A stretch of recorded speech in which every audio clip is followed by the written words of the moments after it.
Most people picture the Library of Alexandria going up in one dramatic blaze, a single night when thousands of scrolls vanished in flames.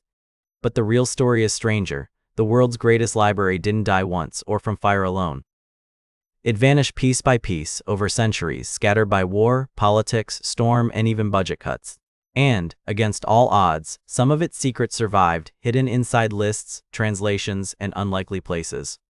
But what really happened to the greatest store of knowledge ever built? Let's travel back to a bustling, sunlit harbor on Egypt's Mediterranean shore. It's 280 BCE, and Alexandria is the glittering new capital of a split and restless Egypt.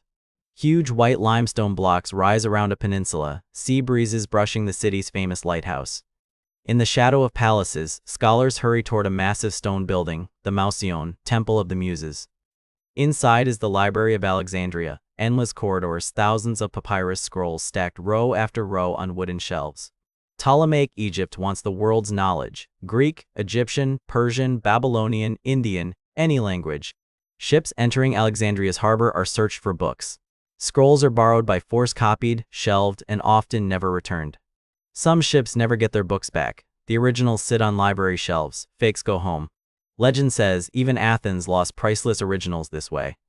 A visitor might see the poet Callimachus, hunched over papyri, cataloging the library's millions of words into the world's first card catalog.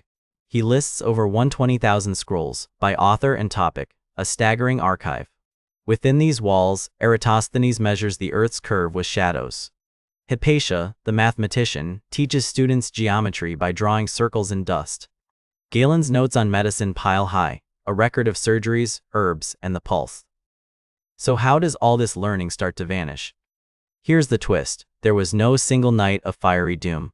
Instead, the Library of Alexandria bled out through four strange and often overlooked calamities. Calamity 1. A Roman general chasing a memory. In 48 BCE, Julius Caesar's fleet gets trapped in the harbor by his Egyptian rivals.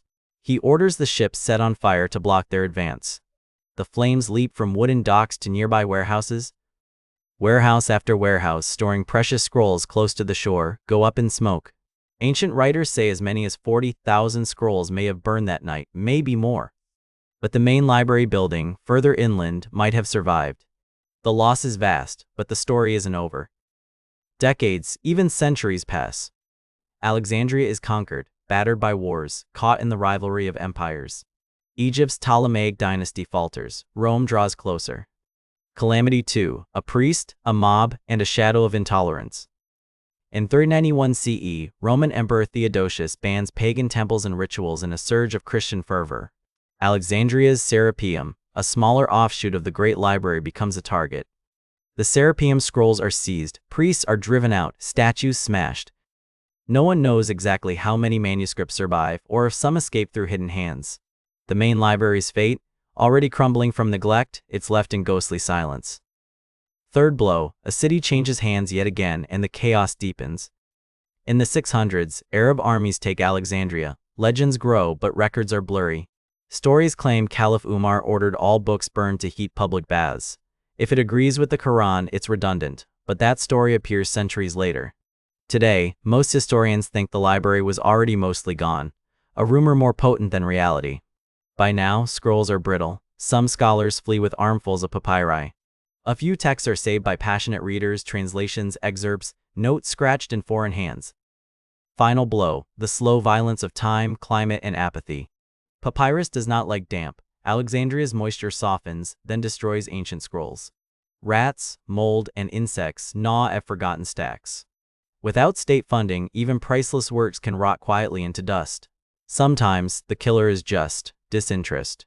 By the time medieval visitors ask for the library, only rubble and rumors remain. So, did nothing survive? Not quite. All the great writings seemed lost, but in reality, threads are woven across centuries. First, Survivor 1, the Catalogue of Callimachus. This ancient librarian's list includes 120,000 scrolls, sometimes just a title, a subject, a passing glimpse of a vanished text. The catalogue itself is lost, but pieces survive as quotations in later authors. When medieval scholars seek lost Greek poetry, often Callimachus's notes are their only clue. Survivor 2, Greek scientific knowledge scattered by copyists. A physician in Baghdad translates Galen's surgical advice from Greek to Arabic. A scribe in Byzantium copies bits of Euclid's geometry, formula by formula, into new books. A Christian monk on Mount Athos memorizes passages from lost philosophers. Centuries later, Renaissance scholars in Italy find Arabic editions of ancient science and laboriously translate them back. The geometry, astronomy, and medicine of Alexandria trickle secretly back to Europe. Survivor 3. Fragments hidden in old trash dumps. Near an Egyptian village called Oxyrhynchus, a dry rubbish tip preserves thousands of scraps. In 1896, archaeologists dig up faded fragments, lost plays, private letters, shopping lists, and quotes from vanished books. Among the bits, a half-line of Sappho, a recipe for purple dye, an unknown tragedy. These scraps are the library's ghosts, fleeting clues, outliving the building by 2,000 years. Survivor 4. Legends, persistent, haunting, and mostly wrong. Every age invents its own Library of Alexandria myth, Christian, Muslim, European, modern. Children's books picture a single night of fiery catastrophe, but the real story is a slow-motion tragedy and a testament to how memory works. In the end, why does it matter how the library died? Because the world's knowledge is always more fragile than it seems. Scrolls crumble but echoes survive, in lists, translations, and reused scraps. Sometimes, a footnote is all that remains of a civilization's brightest mind. And sometimes, history's greatest losses are not erased in explosions, but worn away in silence. If you uncovered a legend's footprint in a pile of ancient trash, would you know it? Let us know the most surprising piece of lost knowledge you'd wish back, and keep an eye out, because once we lived, and sometimes, threads of what we lost still show up when no one expects.